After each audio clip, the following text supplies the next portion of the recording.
സിനിമയുടെ ഒരു പുറം, മനുഷ്യരുടെ ഒരു ഭാഗം മാത്രമേ സിനിമ ഇന്ന് വരെ ചർച്ച ചെയ്തിട്ടുള്ളൂ എന്ന് പറയുമ്പോഴോ, അല്ലെങ്കിൽ പെണ്ണെഴുത്ത് എന്നുള്ളൊരു വാക്കൊക്കെ കേൾക്കുമ്പോഴൊക്കെ നമുക്ക് ഭയങ്കര പരിഹാസമാണ് സാധാരണ. കാരണം നിഷ്പക്ഷം എന്ന് പറഞ്ഞ് നിങ്ങൾ എഴുന്നള്ളിച്ചത് മുഴുവൻ ആൺപക്ഷമായിരുന്നു ഇതുവരെ എഴുതിയ സിനിമയും.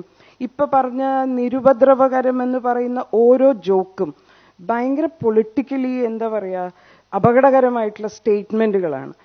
നിങ്ങൾക്ക് ഏറ്റവും പ്രധാനപ്പെട്ടത്, നിങ്ങൾ മിണ്ടിയാൽ അപ്പം മുതൽ നിങ്ങളില്ല, നിങ്ങളെ തിരക്കഥയില്ല.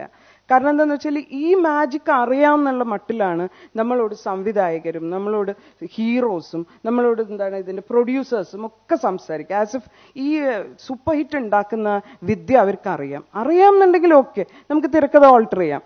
പക്ഷെ നമ്മൾ എഴുതുന്ന തിരക്കഥയിൽ നിർബന്ധമായും ഒഴിവാക്കപ്പെടേണ്ടത്, എസ്പെഷ്യലി നേരത്തെ ഞാൻ പറഞ്ഞ പോലെ ജെൻഡർ എന്ന് പറഞ്ഞ ഒരു സംഗതി ഉണ്ട്. ഇവിടുത്തെ സ്ത്രീ എങ്ങനെയാണ് ഒരു പുരുഷനെ കണ്ടതെന്ന് നമ്മളെ ക്യാമറയുടെ പിന്നിൽ സ്ത്രീകളാരും നിന്ന് നോക്കിയിട്ടില്ല. ആണുങ്ങൾ നോക്കുന്നത് പോലെയാണ് നമ്മൾ കണ്ടിട്ടുള്ളത്. ലെസ്ബിയൻസ് കാണുന്നത് പോലെയാണ് നമ്മളൊക്കെ സ്ത്രീ ശരീരങ്ങൾ സ്ക്രീനിൽ കണ്ടിട്ടുള്ളൂ. നമ്മൾ എഴുതി വെക്കുന്നതും ആണുങ്ങളുടെ സൗകര്യാർത്ഥമാണ്. പുരുഷന്റെ ശരീരത്തിനെ പറ്റി, സ്ത്രീയുടെ ആഗ്രഹങ്ങൾ, അതൊന്നും ഒരിക്കലും വന്നിട്ടേ ഇല്ല. നമ്മളതൊന്നും കണ്ടിട്ടില്ല. എന്നിട്ട് പോസിങ്സ് ആണ് ആണുങ്ങൾ പറയുന്ന പോലെ. അവരുടെ ഭയങ്ങളാണ്, അവരുടെ ഭയം ഒക്കെ അവര് സിനിമയിൽ കൂടെ കാണിക്കും. ഹ്യൂമാനിറ്റീന്റെ ഒരു പാതിയെ കണ്ടതായി സിനിമ നടിച്ചിട്ടില്ല. ഇത്ര കൊല്ലം കൊണ്ട് ഹ്യൂമാനിറ്റിയുടെ ഒരു പാതി സ്ത്രീയെ കണ്ടതായിട്ട് സിനിമ നടിച്ചിട്ടില്ല. ഇവിടുത്തെ ആണുങ്ങളെ എഴുത്ത് എന്ന് പറഞ്ഞിട്ട്, സിനിമ എന്ന് പറഞ്ഞിട്ട് എഴുന്നള്ളിച്ചുകൊണ്ടിരിക്കുന്ന, രാഷ്ട്രീയം എന്ന് പറഞ്ഞിട്ടൊക്കെ എഴുന്നള്ളിച്ചുകൊണ്ടിരിക്കുന്നത് ഭയങ്കരമായിട്ട് ഏകപക്ഷീയമായിട്ടുള്ള ഒരു സംഗതിയാണ്. ആണുങ്ങൾ മാത്രമുള്ള ഒരു പ്രൊസഷൻ നോക്കിയാൽ നമുക്ക് സിക്കനിങ് ആണ്. ആണുങ്ങൾ മാത്രമുള്ള പ്രൊസഷൻ. അങ്ങനെ അത് നമുക്ക് തോന്നൂല്ല, നമുക്ക് അതിനകത്ത് ഒരു കുറ്റവും തോന്നില്ല. നിങ്ങൾ കഴിവുകെട്ട സ്ത്രീകളായിട്ടാണ് ചുറ്റുമുള്ളവരെ കണ്ടിട്ടുള്ളത്, അങ്ങനെയാ ധരിച്ചു വെച്ചിട്ടുള്ളത്. 80 ചില്ലാനം വയസ്സ് പ്രായമുള്ള സിനിമയിലെ ഒരു അഞ്ജലി മേനോനെ പറ്റി നാണക്കേടാണ്. ഒരാളല്ല വേണ്ടത്. ഞാൻ പറയാം എന്താണ് അച്ഛൻ്റെ 71 സിനിമയിൽ പാതിയിലധികം അച്ഛൻ ഡിക്റ്റേറ്റ് ചെയ്യാൻ ഞാൻ എഴുതി കൊടുക്കുക ചെയ്തത്. അതിൽ ഒരാണ് മാത്രം ചെയ്യേണ്ടതായിട്ടുള്ള ഒരു കാര്യം തിരക്കഥ രചനയിൽ ഉള്ളതായിട്ട് എനിക്ക് തോന്നിയിട്ടില്ല. പക്ഷെ എന്താണ് ഇവിടെ സ്ത്രീകൾ, നമുക്ക് കമലദാസ് ഉണ്ടായിട്ടുണ്ട്, നമുക്ക് ഒരുപാട് റൈറ്റേഴ്സ് ഉണ്ടായിട്ടുണ്ട്. തിരക്കഥയിൽ എന്താണ് ആരും ഒന്നും ചെയ്യാതിരുന്നത്? എന്താണത് ആലോചിക്കാതിരുന്നത്? കഴിവുകെട്ട സ്ത്രീകൾ ഉണ്ടെങ്കിൽ അവരവിടെ ഇരുന്നാൽ മതി എന്ന് പറഞ്ഞാൽ എന്താ മാധവിക്കുട്ടിക്ക് കഴിവ് കുറവായിരുന്നു? ആ സൈഡ് ലൈൻ ചെയ്യുന്നതിന്റെ കാരണങ്ങൾ നിങ്ങൾ അന്വേഷിക്കേണ്ടതുണ്ട്. മാധവിക്കുട്ടി എത്തി നിൽക്കുന്ന സ്ഥലത്തെത്താൻ അതുപോലൊരു സാഹിത്യകാരൻ നടന്ന് താണ്ടിയ ദൂരത്തിന്റെ 3 ഇരട്ടി താണ്ടേണ്ടി വരും. എന്നാൽ മാത്രമേ നിങ്ങൾക്ക് മാധവിക്കുട്ടീനെ അവിടെ കാണാൻ പറ്റുള്ളൂ. അല്ലെങ്കിൽ നിങ്ങൾ നേരത്തെയും ചോദിച്ചു, അല്ലെങ്കിൽ നിങ്ങൾ you will have to explain 80 ചില്ലാനം വയസ്സായ മലയാള സിനിമയിൽ ഡിക്റ്റേറ്റ് ചെയ്യാൻ പറ്റുന്ന സ്ഥാനത്ത് എന്താ സ്ത്രീകളില്ലാതിരുന്നത്? ആരുടെയെങ്കിലും ട്യൂണിന് അവർ പാടും, ആരെങ്കിലും സംവിധാനം ചെയ്തത് അവർ അഭിനയിക്കും. പക്ഷെ നമുക്ക് ഡയറക്ടേഴ്സ് ഇല്ല, നമുക്ക് സ്ക്രീൻ പ്ലേ റൈറ്റേഴ്സ് ഇല്ല, നമുക്ക് മ്യൂസിക് ഡയറക്ടേഴ്സ് ഇല്ല. കഴിവ് കേട് എന്ന് പറയുന്നത് എങ്ങനെ ഉണ്ടാവുന്നതാണ്? എത്ര ആൾക്കാർക്ക് അറിയാം?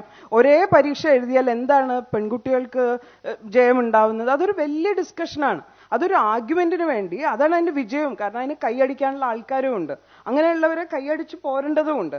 നമുക്ക് ഓർമ്മയുള്ള ഒരേ ഒരു ശബ്ദം, പ്രോബബ്ലി നമ്മൾക്ക് വേറിട്ട് നിന്ന ഒരു സ്ത്രീയുടെ ശബ്ദം എന്നെ വിടമാട്ടെ എന്ന് പറഞ്ഞ ശബ്ദമായിരിക്കും.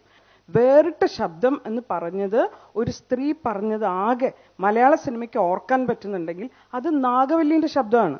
അത് വഴങ്ങി നിന്ന ശബ്ദം അല്ല. അതിന് ബാക്കിയുള്ളവർ മുഴുവൻ എൻഡോസ് ചെയ്ത് പോവുക ചെയ്തത് പാട്രിയാക്കിന്. അതുകൊണ്ട് തന്നെ അത് കേൾക്കാൻ പറ്റിയില്ല.